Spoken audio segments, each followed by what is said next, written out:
सब गोटे के आइ हम एक भगवती गीत लऽ के हन चेतावर के भाष पर। तो रचना हम अपने केने छी। अगर अहाँ सबके नीक लागत तो लाइक कमेंट जरूर करब। सब के प्रणाम एवं छोट के शुभ प्यार। बहुत बहुत धन्यवाद सब गोटे के। जय मिथिला, जय मैथिली। देवी अयली अंगन माहु रामा, चैत महीन माँ देवी अयली अंगन माहु रामा, चैत महीन माँ। कोने रंग ओढ़न माँ के, कोने रंग पहिरन, कोने रंग ओढ़न माँ के, कोने रंग पहिरन, कोने रंग मैया के सिंगार हो रामा, चैत महीन माँ।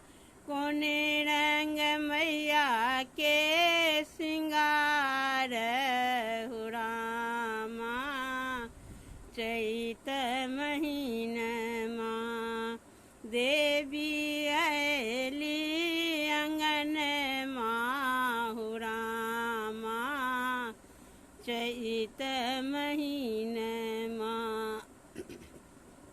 लाले रंग ओढ़न माँ के, लाले रंग पहिरन, लाले रंग ओढ़न माँ के, लाले रंग पहिरन, लाले रंग माँ के श्रृंगार हो रामा, चैत महीन माँ।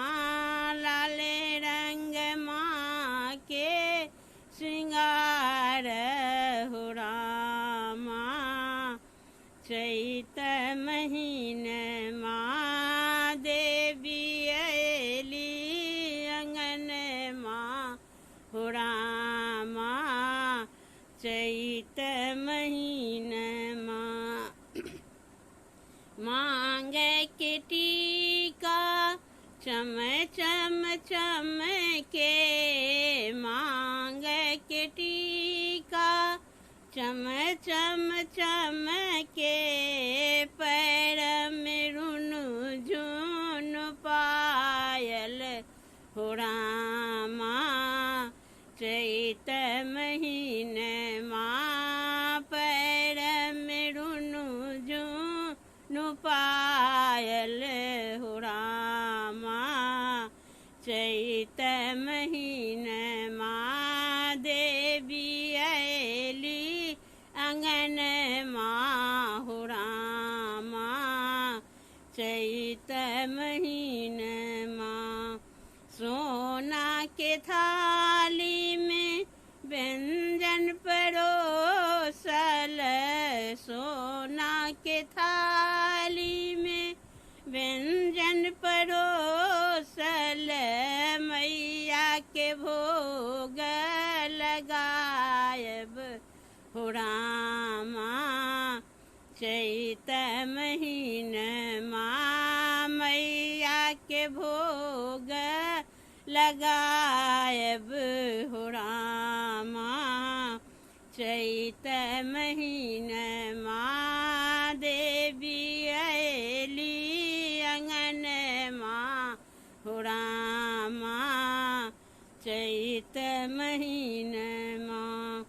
सोना के थाली कर्पूर बाती, सोना के थाली कर्पूर बाती, पूनम आरती उतारे हो रामा, चैत महीन माँ।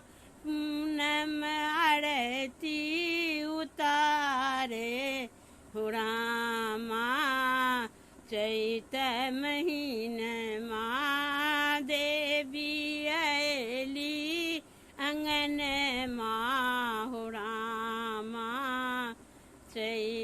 मैं ही